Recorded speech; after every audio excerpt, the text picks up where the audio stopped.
우리 독립지사들이 관동군 100만을 상대로 열악한 무기를 가지고 싸우듯이 애터미 사업뿐만 아니라 어떤 일이든지 독립군 정신으로 하면은 실패할 리가 없어요.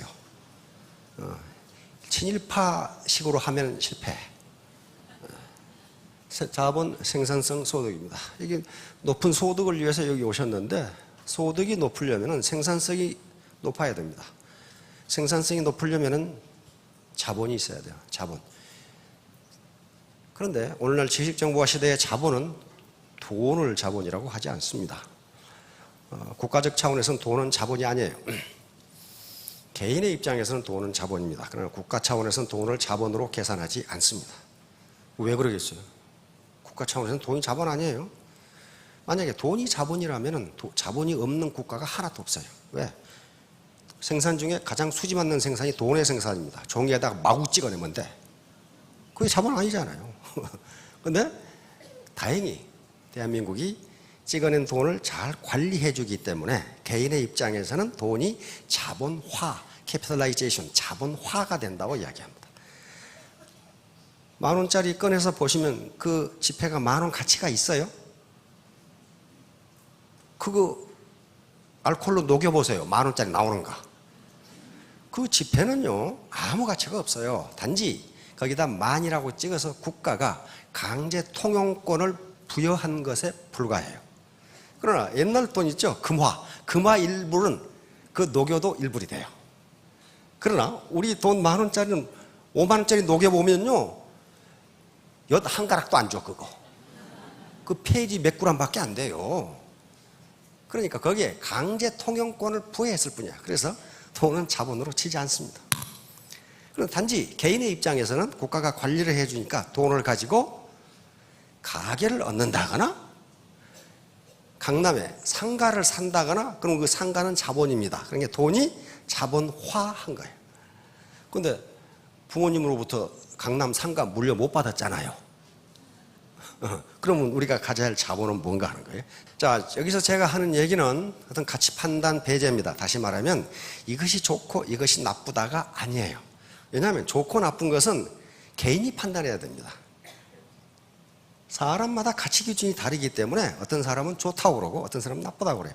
단지 여기서 제가 말씀드리는 것은 과학적 if then입니다. 만약 뭐뭇이나 뭐뭇이다. 예를 들면 돈을 많이 찍어내면 물가가 오른다. 사실이죠. 그런데 물가가 오르는 것이 옳으냐 그러냐는 저는 얘기하지 않는다고 말이에요. 왜냐하면 물가가 오르는 것이 좋은 사람이 있고 오르는 것이 나쁜 사람이 있어요. 물가가 오르면 누가 좋아요? 기업하는 사람은 무지하게 좋습니다. 왜? 물가가 계속 오르면 물건값은 계속 올라가는데 봉급은 1년에 한 번 올라가니까 봉급을 계속 깎는 것하고 똑같아요. 그렇죠? 그러니까 기업가들은 물가가 오르는 걸 좋아해요. 그러나 일반 서민들은 가만히 앉아서 계속 구매력이 떨어져. 그렇죠? 그러니까 물가가 오르는 것이 좋으냐 나쁘냐는 자기가 어떤 위치에 있느냐에 따라 달라지기 때문에 제가 여기서 판단할 문제가 아니에요. 자, 여기서 성공이라고 하는 것은 성공 개념이 많아요. 사법고시 준비하는 사람은 사법고시 합격하는 게 성공이에요. 그렇죠? 그러나 여기서는 성공은 안정적인 고소득입니다. 안정적인 고소득. 스테이블 하이 인컴이에요. 그러니까 오늘 5천만 원 벌고 내일부터는 손가락 빤다. 그건 성공이 아니에요. 계속적으로 고소득을 얻을 수 있을 때 우리는 그것을 성공이라고 부른다. 그 다음에 그러려면 자본 축적이 되어 있어야 하고 이 자본 축적, 자본의 개념이 하도 넓으니까 이렇게 말이 많은 거예요. 이렇게. 과거 농경시대에는 가장 중요한 자본이 토지였습니다. 토지를 가진 자가 누구예요? 부자예요. 부자. 그러니까 어떻게 해서든지 토지를 못 가지면 항상 소장농으로 평생을 살 수밖에 없었어. 아주 질곡이죠. 그러나 지금 다행히 지식정보화 시대에는 자본의 개념이 확대되면서 누구든지 자본가가 될 수 있는 여지가 생겼습니다. S는 success, 성공 함수입니다. 그러니까 여기 P1부터 F까지 있는데 요것은 성공은 요걸 하면 성공이 된다. 그런 말이에요, 지금. 그러니까 요건 종속변. 여기에 요것이 어떻게 되느냐에 따라서 성공의 크기도 달라진다. 그런 얘기거든요. P1은 열정입니다. 열정. 여기서 열정, 패션이에요. 패션. P1은 열정입니다. 열정. 열정이에요. 패션이라고 하는 거예요. 패션. 옷 입고 다니는 패션 말고 여기 패션은 요겁니다. 패션. 열정이에요. 열정. 열정이니까 이게 더울 열자죠. 더울 열자, 정정자니까 뜨거운 정. 내 마음에서 솟아나오는 뜨거운 정이 없이는 아무리 비전과 꿈이 있어도 이루지 못한다. 따라서 비전과 꿈, 이거 굉장히 중요해요. 비전과 꿈이 없으면 도대체 아무것도 되질 않아.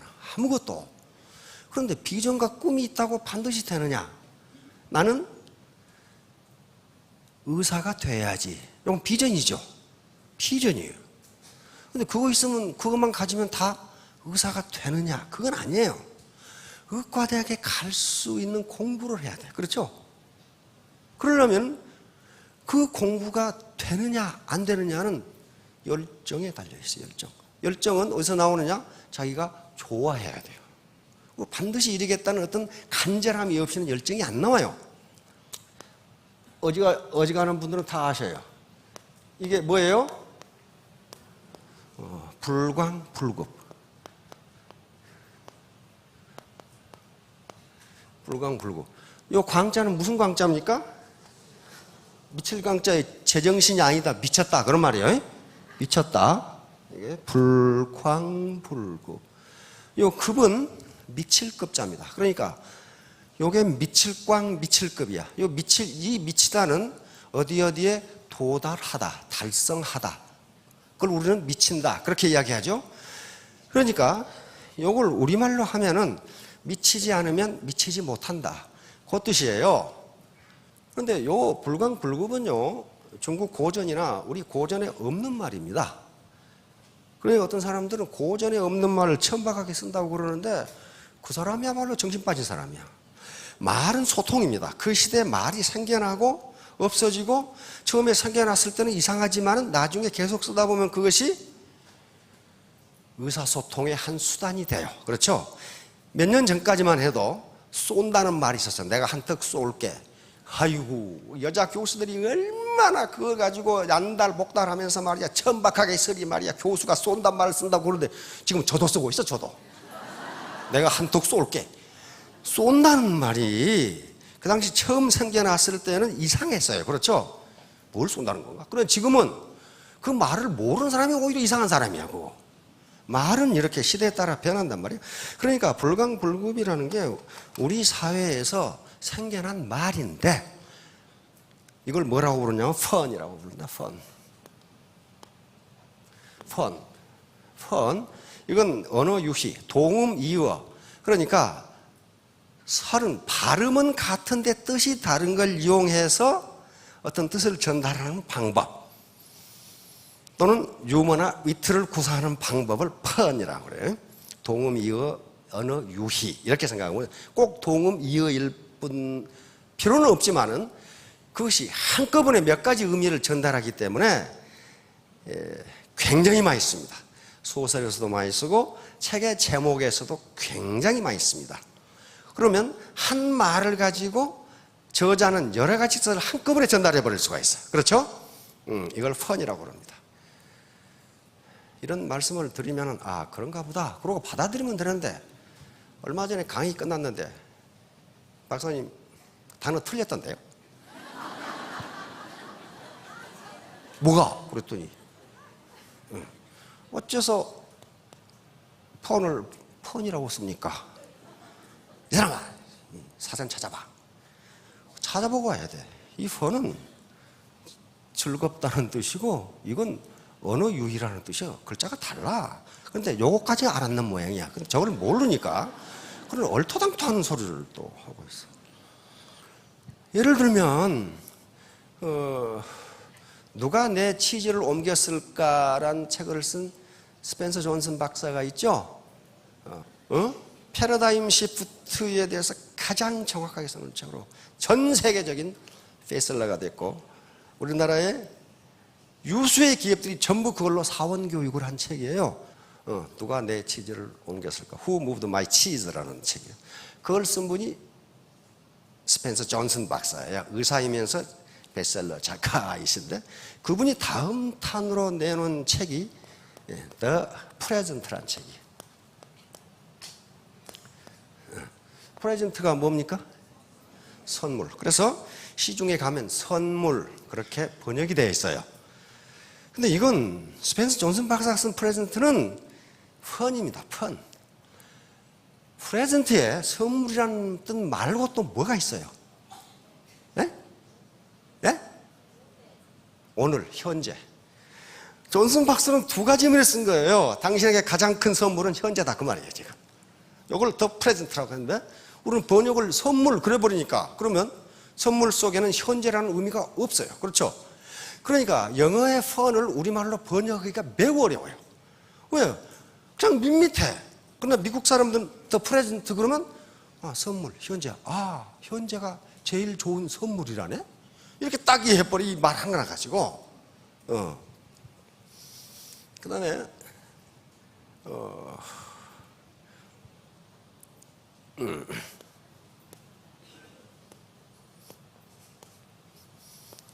이런 책이 있어요. 어디서 본 적 있습니까? Well done 이런 책이 있어요. 이게 우리나라에서 아주 베스트셀러가 됐어. 왜냐하면 이 번역한 분이 제목을 아주 기똥차게 섹시하게 붙였어. 칭찬은 고래도 춤추게 한다 이렇게 딱 붙여놨어요. 이 책이에요. 근데 이 책에는 고래가 춤춘다는 말이 단 한마디도 안 나와.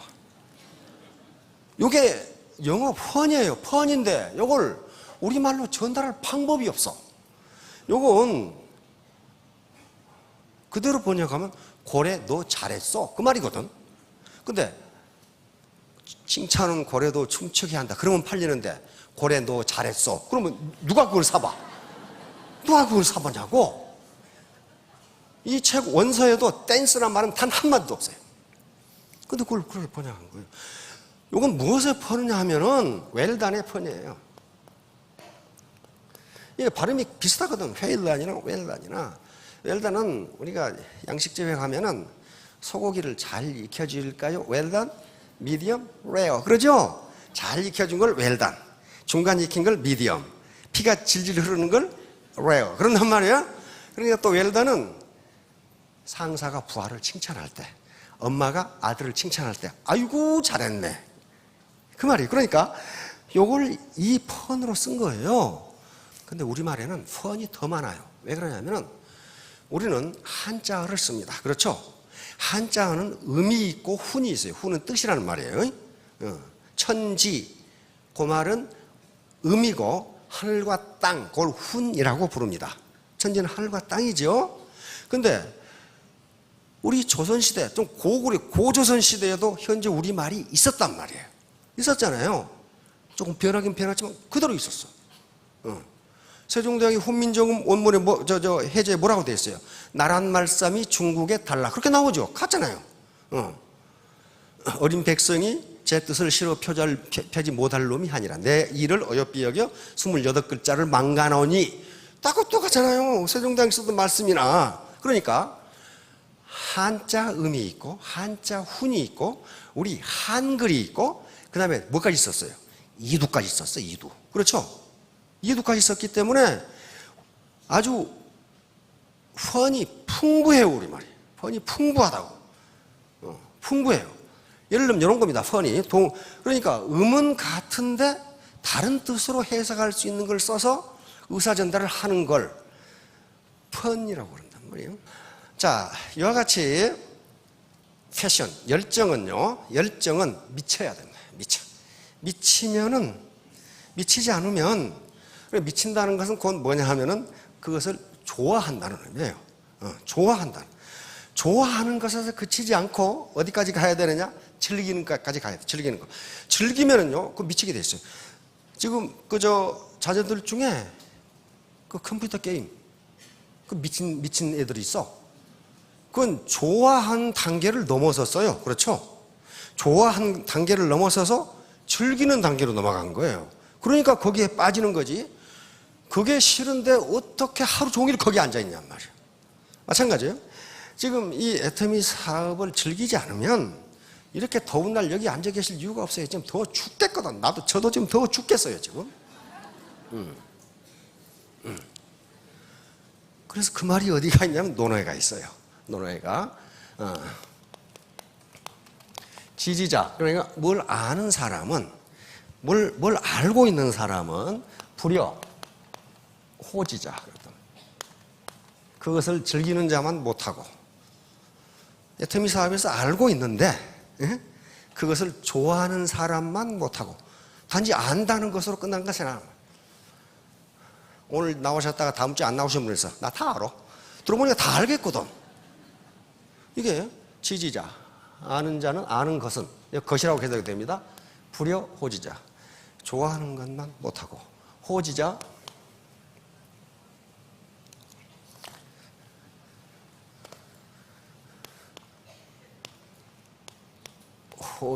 불여 낙지자.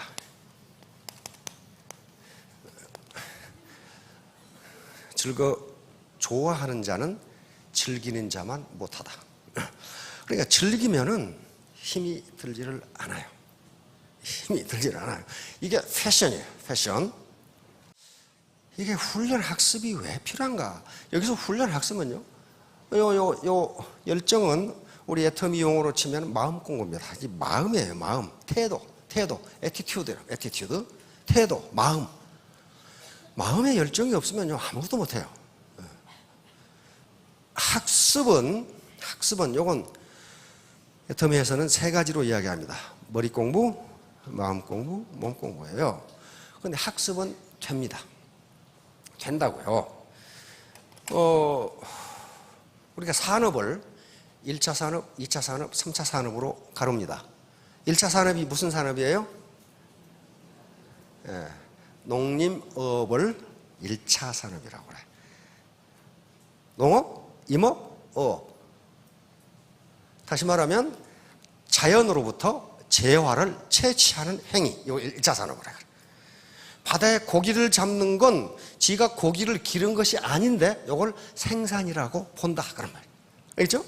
할머니가 산에 가서 산나물을 뜯어 오시면 산나물을 자기가 기른 것은 아니지만은 자연에서 재화를 채취하는 행위이기 때문에 그걸 생산이라고 본다.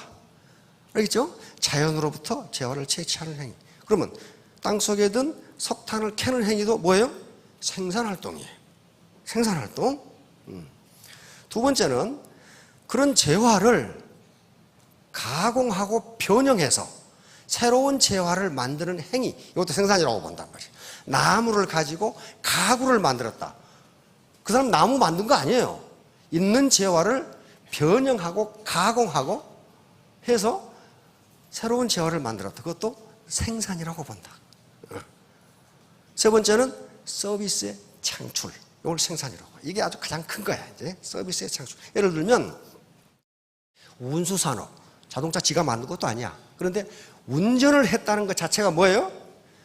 생산이라고 본다. 창고, 생산이죠. 서비스, 이발, 미용, 교수의 강의, 전부 생산활동이라고 본다. 그런 말이에요. 그런데 미국의 한 경제학자는 오늘날 산업 중에 가장 큰 것이 설득산업이라고 부릅니다. 설득산업. 근데 가만히 생각해 보세요. 오늘날 산업은 거의 대부분 설득산업이에요. 설득.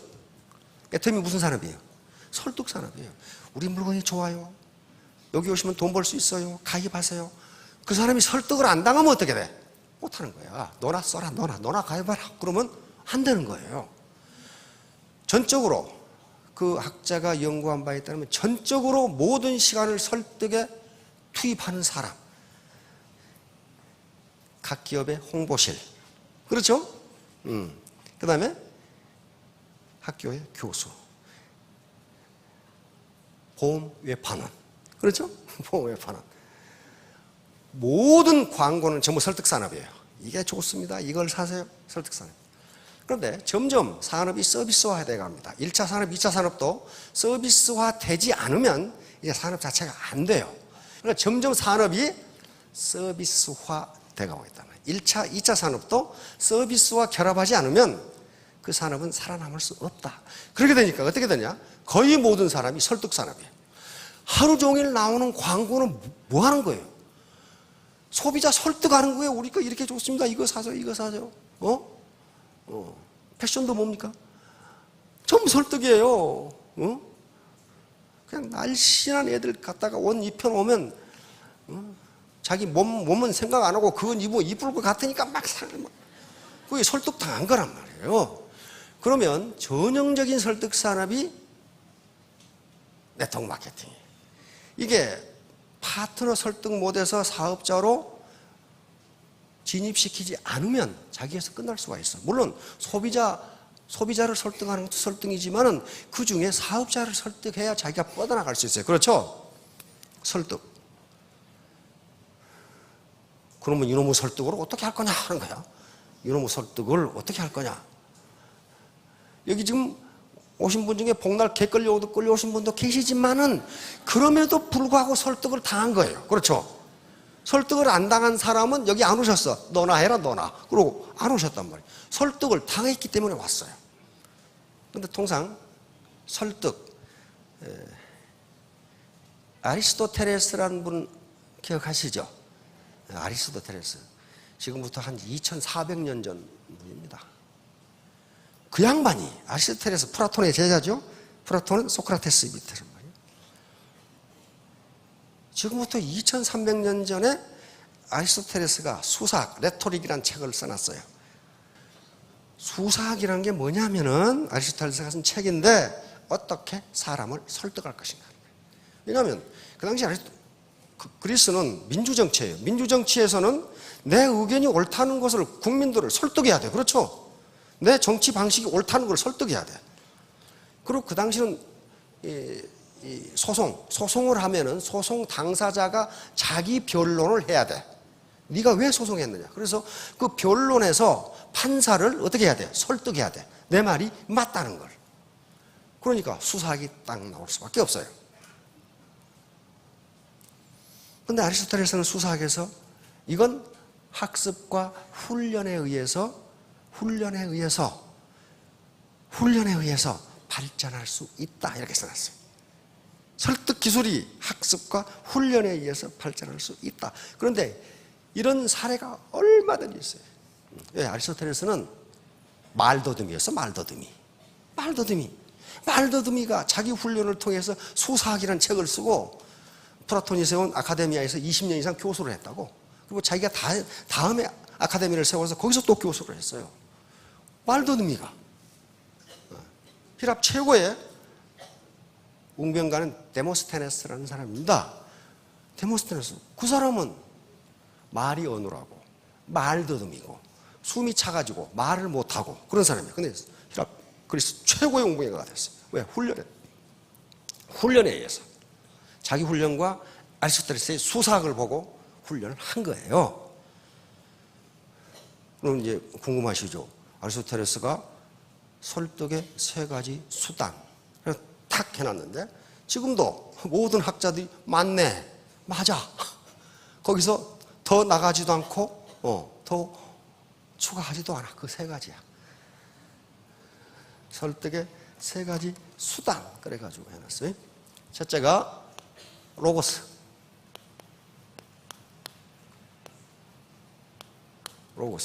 두 번째가 파토스.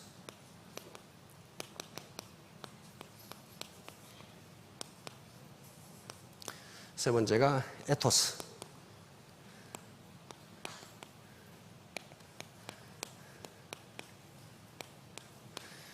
이게 뭐냐면요. 로고스는 논리적인 설명력입니다. 논리적인 설명력. 애텀이, 해모임이 어떻게 좋다는 것을 논리적으로 설명한 거예요. 과학적, 이성적으로. 횡설수설하는 말을 듣고 설득당하는 사람은 아무도 없다는 거예요. 그렇죠? 횡설수설하는데 거기 설득당하는 사람은 없어요. 로고스예요. 로고스는 말이라는 뜻도 되고 이성, 논리가 그런 뜻입니다. 기독교에서는 로고스를 말씀으로 해석합니다. 태초에 말씀이 계시니라. 태초에 로고스가 계시니라. 이렇게 나온단 말이에요. 그러니까 기독교 철학하고 이쪽에 히랍 철학하고 로고스라는 단어가 거의 전부를 지배해버려. 그러니까 이건 이성이에요. 아무리 바보 같은 사람도 행설수설하는 말을 듣고 설득상하는 사람은 없다는 거예요. 근데 로고스에는 두 가지 측면이 있어요. 하나는 이 사람이 쓰는 말의 단어예요. 단어를 어떤 단어를 선택하나. 해모임을 설명하는데 정확한 단어를 선택하려면 어떻게 돼야 돼요? 해모임에 대해서 알아야 돼요. 그렇죠? 알지도 못하는데 설명을 한다. 안 된단 말이에요. 논리적 설명하려면 그것에 대해서 알아야 돼요. 이게 교육과 훈련이에요. 알아야 돼. 모르는데 어떻게 그걸 논리적 설명해. 두 번째는 그래 정확한 단어를 선택해야 되고, 두 번째는 문법 구조가 맞아야 돼요. 이게 저는 말하는 직업으로 지금까지 살았기 때문에 참 저 양반이 지금 무슨 얘기를 하고 있는지 모르는 게 있어요.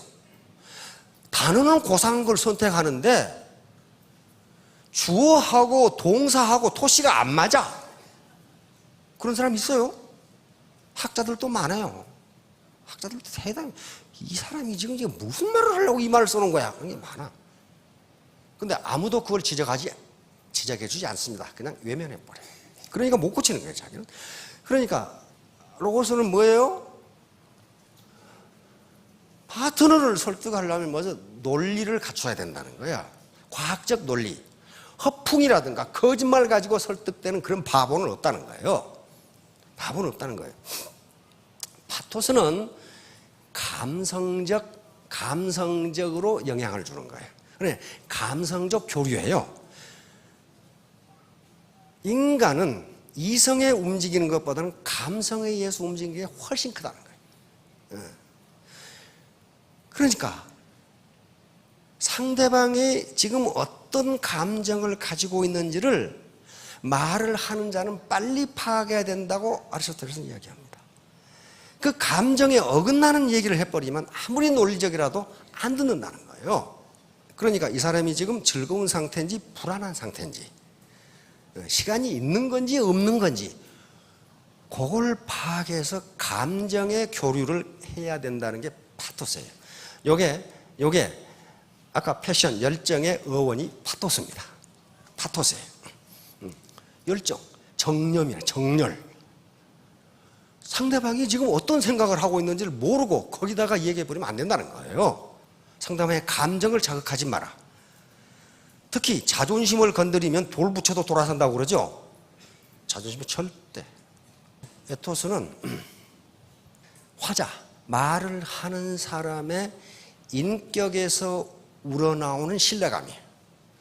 아무리 논리적으로 설명하고 내 감성을 자극해도 저 사람 말은 믿을 수가 없는데, 이렇게 되면 절대로 믿지 않는다. 절대로 설득 안 나옵니다. 아리스토텔레스가 특히 이걸 강조하는 거예요. 특히 말하는 사람이 신뢰감이 없으면, 진정성이 없으면 아무리 논리적으로 설명을 하고 아무리 내 감정을 자극해도 거기에 넘어가는 사람은 없다는 거예요. 그러면서 이걸 하려면 어떻게 하느냐를 구체적으로 얘기해요. 우선 얼굴 표정부터 좋게 해라. 옷차림도 깨끗하게 해라. 머리도 단정하게 해라. 말도 고상하게 해라. 거기서 이 사람을 신뢰할 수 있느냐 없느냐가 나온다는 거예요. 그러면 아리스토텔레스는 설득에 세 가지 수단이 있는데, 요걸 가지고 설득할 수 있는 게 10%, 요게 30%, 요게 60%라고 이야기하고 있어요. 그러니까 설득이 안 된다면은 나에게서 풍기는 향기가 인품의 향기인지, 안 그러면 욕심의 냄새인지를 구분해야 된다는 거야. 이 두 개를 아무리 잘해도 그 사람 자체를 믿지 못하면, 그 사람에서 욕심의 악취가 나면은 아무도 설득 안 당한다는 거예요. 인품의 향기가 나면은 요 두 개가 어설퍼도 설득을 된다는 거예요, 이게. 나한테서 풍기는. 그러니까 파트너를 설득하는 것은 전부 내 책임이에요. 내 책임이다. 아리스토텔레스는 그걸 강조하는 거예요. 네 책임이야, 네 책임. 네 책임. 자, 3년 후, 5년 후에 모두 크게 성공하시기 바랍니다. 예, 감사합니다.